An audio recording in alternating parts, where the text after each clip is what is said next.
नमस्कार मंडळी. तर आज आपण करणार आहोत टाकळ्याची भाजी. तर इकडे मी बघा मार्केटमधून फ्रेश असा टाकळा आणलेला आहे. आता ह्याची पानं काढून घ्यायची. व्यवस्थित असा स्वच्छ साफ करून नंतर तो धुवून घ्यायचा. बघा इथे साफ करताना फक्त याची पानंच घ्या. याचा देठाचा भाग अजिबात घेऊ नका. आणि फोडणीसाठी इथे मी कांदा, मिरची, खोबरा आणि लसूण घेतलेली आहे. नंतर टाकळ्याची भाजी चिरून घ्यायची. आता कढईमध्ये तेल घालून त्याच्यामध्ये लसूण घालावी, त्यानंतर मिरची घालावी,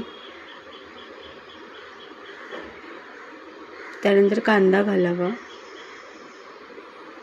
कांदा थोडासा परतल्यानंतर आपण त्यामध्ये हळद आणि थोडंसं हिंग घालावं. हिंग आणि हळद ऑप्शनल आहे.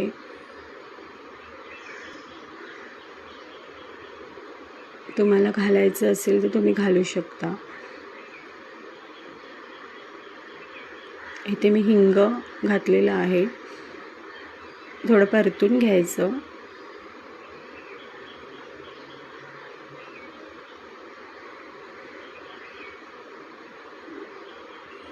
त्यानंतर बारीक चिरलेली टाकळ्याची भाजी घालावी.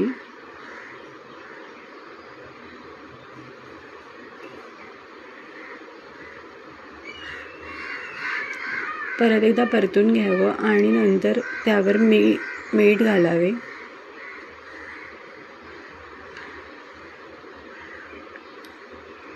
मीठ घातल्यानंतर वाफ येण्यासाठी एक वरती छोटी प्लेट ठेवून शिजायला ठेवून द्यावी.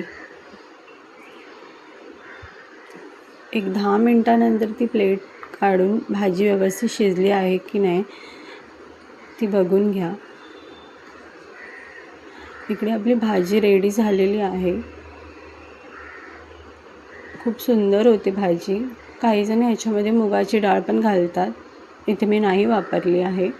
जर मुगाची डाळ घालायची असेल तर तुम्ही थोडा वेळ भिजशी घालून नंतर ती मुगाची डाळ त्याच्यामध्ये ॲड करू शकता. वरून खोबरं घालावं. ते गॅस बंद करून मी वरून खोबरं घातलेलं आहे. आणि आता ही आपली टाकळ्याची भाजी रेडी झालेली आहे. वरून थोडेसे खोबरं घालायचं सजावटीसाठी. फायनली आपली टाकळ्याची भाजी रेडी झालेली आहे. नक्की करून बघा टाकळ्याची भाजी आणि नक्की कमेंट करा, व्हिडिओला लाईक करा आणि व्हिडिओ शेअर करा.